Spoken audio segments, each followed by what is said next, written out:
Hey guys, welcome back to the Grinder Shootout. Just to give you a little precursor if you missed some of the other ones.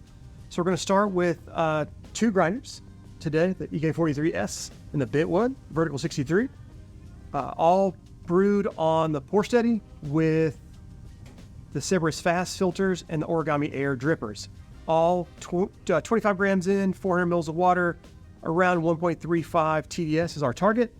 So yeah, trying to make it as objective as possible and just taste what's different about these two grinders. Today we'll be using the very, very last bit of our Finca Deborah Terroir Wash Geisha. If you missed that one, I'm super sorry, but it sold out in like 3 days, so it is what it is. There'll be more coffees from Finca Deborah coming soon.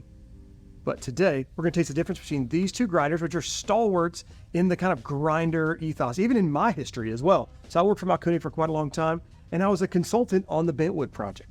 So these grinders are both pretty near and dear to me, and they kind of are part of my legacy as well. The interesting thing is I've never actually tasted these things side by side because I was kind of told not to, but I think they'll forgive me.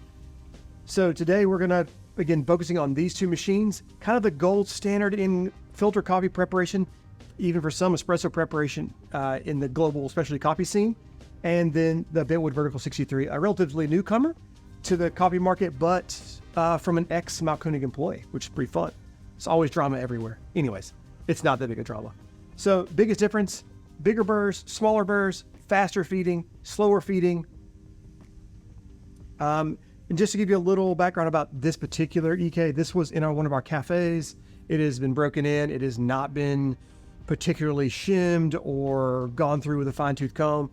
I am not the hugest proponent of that, and I love that people disagree with me about it. It's totally fine.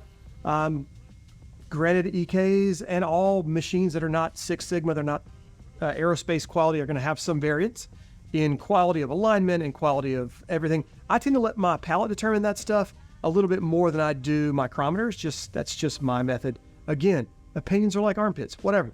But we're going to look more further into my opinion today. So we have the two coffees. They've been blinded by me. I know what the coffee itself is, but I don't know which grinder it was brewed on. So I'm going to try to kind of keep this stuff straight.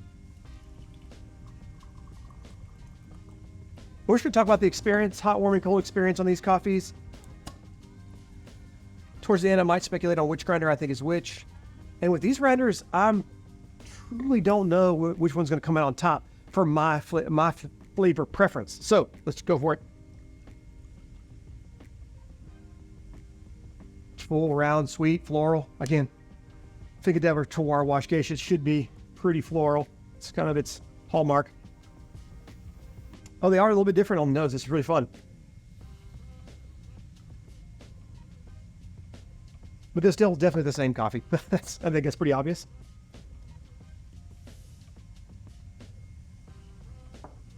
Some of that stuff could even come down to seed variations. It's really hard to know. The differences are pretty minute, especially on aroma.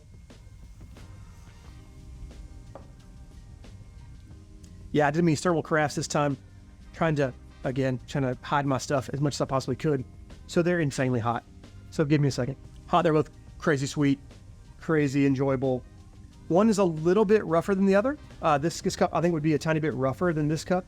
I don't know. It shouldn't come down to extraction because it should be relatively similar. Again, around that 1.35 TDS.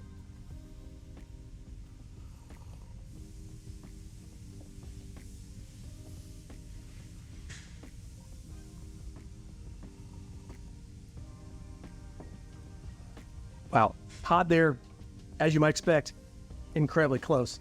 Let's give it a second, let these cool down to warm, and then we'll come back. Okay, we're here warm. Cups, didn't mention this in the first one. This is the Aurea Sense in the ceramic. It's really lovely. My favorite cup right now. Will that change? Who knows? So at warm, we're getting a big increase in acidity.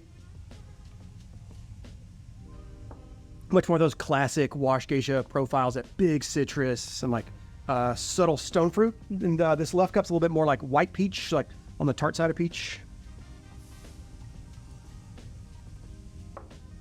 This cup is a tiny bit more floral and a little bit more like integrated flavor notes. They're not showcasing themselves as intensely as this left cup, which honestly, I do not know which burr set would have created that.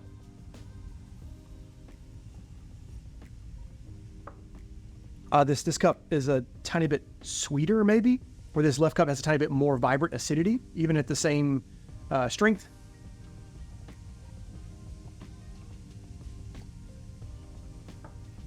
A considerable amount more acidity, which is interesting. I wouldn't have pegged either one of these grinders to make significantly more vibrant cup than the other one at the same strength extraction.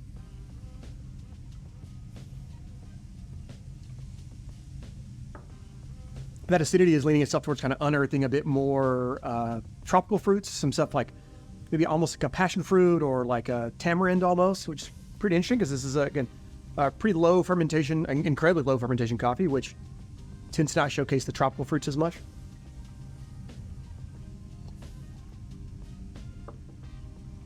Or this cup is focusing just really, really, really classic geisha notes. So like that white flowers, the citrus, and the stone fruit are kind of what I consider to be kind of basics of beautiful geisha.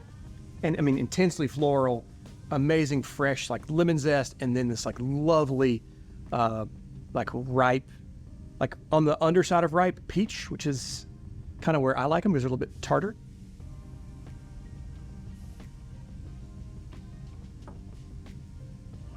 Wow. Interesting. The cups have almost switched now. This cup was a little bit more defined when on the warmer side, and this cup was a little bit less defined, and now they've switched roles, where this one is a bit more defined and elegant in this warm setting, and this cup that's closer to me is a little bit more muted.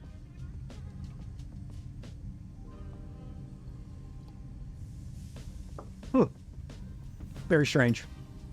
Again, it's almost like a complete role reversal of these two copies from hot to warm, which is, again, pretty fascinating.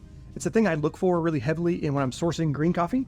I really want the flavors to make pretty dramatic shifts from hot, warm, and cold. Some people don't like them that way, but that's just the way we do it here. But yeah, again, shockingly beautiful coffee, which always helps a grinder look nice.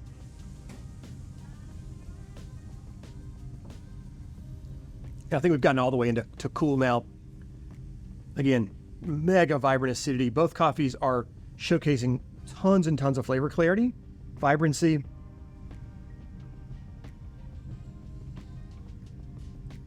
The biggest difference is going to be perceived acidity. I doubt the pH difference is much at all, but this cup that's closest to the camera is just a bit more vibrant, a bit more intense and fruity, which is what I prefer in a coffee. Where this cup that's closest to me, still incredibly vibrant and incredibly sweet, which makes sense because I think these grinders share a lot of similarities in flavor profile personally, even though the burr architecture is nowhere near remotely the same. 63 millimeter discs, 98 millimeter discs, really, really high motor speed, really, really low motor speed. Really fun to see that the transmission of flavor is pretty similar and both very lovely. Well, I could sit here all day and just drink these coffees and talk to you about them, but I'm going to make an assumption.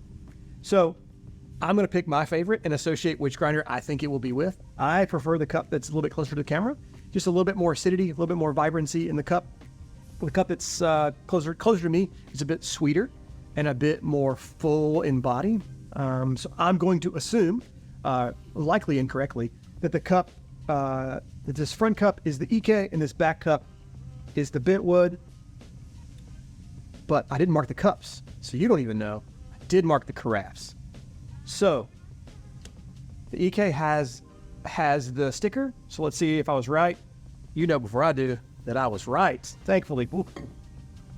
No, I think these grinders are both incredible. They have incredible flavor profile potential, and man, yeah, I really love them both. They're very different in shop use, but when it comes to flavor, definitely crazy close. So I hope you enjoyed it. Again, look to the next grinder shootout. See you soon.